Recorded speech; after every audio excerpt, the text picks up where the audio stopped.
Dviračio priekaba. Dviračio priekaba yra puikus būdas padidinti savo dviračio funkcionalumą ir padaryti tinkamesnį įvairioms veikloms, tokios kaip apsipirkimas, kelionės, kai neužtenka vietos ant dviračio bagažinės. Kaip kilo idėja pasigaminti priekabą, liko pora 16 colių ratų, pamaniau, kad reiktų juos kažkur panaudoti, nusipražiau brėžinį ir šį kartą dariau trumpą, bet pakankamai talpią priekabą. Rėmą dariau iš keturkampių vamzdžių, dugną iš fanieros, šonams panaudojo polikarbonatinės plokštės likučius, ratai 16 colių dviratiniai ratai, tačiau norint galima įdėti didesnius. Ką pradėjau pjaustyti ir virinti geležis, vieną vamzdį, kuris jungia dviratį su priekaba, teko palankstyti ir pragręžti skylę. Kadangi dviračio ašies ilgio neužteko, tai dariau perėjimą nuo ašies priekabos jungčios, čia elektriniam dviračiui. Dviračio priekaba yra puikia priemonė padidinti dviračio funkcionalumą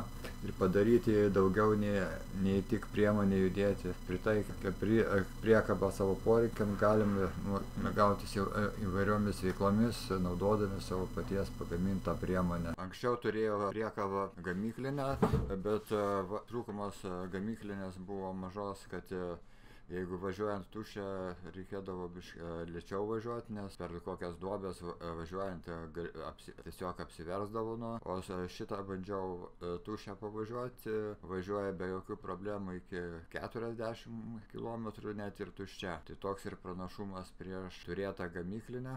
Galbūt dėl to, kad didesnis svoris šitos priekabos yra, todėl yra stabilesnė kelyje